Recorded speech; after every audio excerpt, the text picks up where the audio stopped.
ഇന്നൊരു കൊച്ചെന്നെ മാന്യമായിട്ട് എന്നെ പറ്റിച്ചു.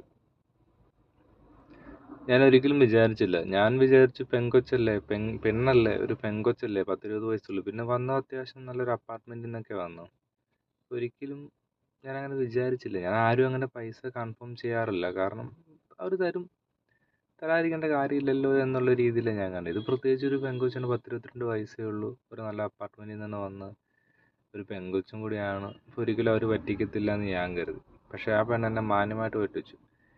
ഒരു 200 ട്രിപ്പായിരുന്നു. ട്രിപ്പ് കഴിഞ്ഞപ്പോൾ ആ പെണ്ണ് ഗൂഗിൾ പേ QR കോഡ് കാണിക്കാൻ പറഞ്ഞു. അപ്പോൾ അതിന് പറഞ്ഞു അത് വേണ്ട, ഇതിൻ്റെ അകത്ത് തന്നെയുള്ള യൂബറിൻ്റെ അകത്ത് തന്നെയുള്ള ഇതിൽ GPay ചെയ്യാൻ ഓപ്ഷൻ ഉണ്ട്, ഞാൻ അങ്ങനെ ചെയ്തോളാമെന്നും പറഞ്ഞു. ഞാൻ ആ പെണ്ണ് ചെയ്തു എന്ന് പറയുകയും ചെയ്തു. ഞാൻ ചെയ്തെന്ന് ഓർത്ത് ഞാൻ പോരുകയും ചെയ്തു. പക്ഷെ പിന്നീടാണ് ഞാൻ നോക്കിയപ്പോൾ എനിക്ക് മനസ്സിലായത് ആ പെണ്ണ് പറ്റിച്ചതായിരുന്നു. ഞാൻ ഉടനെ യൂബറിൻ്റെ ഹെൽപ്പ് സെൻറ്ററിൽ കയറി ഹെൽപ്പിൽ ടിക്കറ്റ് റേസ് ചെയ്ത് നോക്കി. പക്ഷെ അവർ പറഞ്ഞു അവർ ക്രെഡിറ്റ് ആയിട്ടില്ല, ഓൺലൈൻ അവർ പേയ്മെൻറ്റ് ചെയ്തിട്ടില്ല, ക്യാഷായിട്ട് കളക്ട് ചെയ്തിട്ടാണ് അതിൽ കാണിച്ചത്. ഇന്ന് ആകെ പൊതുവെ ഓട്ടോയിൽ 1300 രൂപ ഓട്ടോ ഇത്ര നേരമായിട്ട് 7-8 മണിക്കൂറായിട്ട് ഓടിയിട്ടുള്ളൂ. അതിൽ നിന്ന് 200 രൂപ അങ്ങനെ പോയി.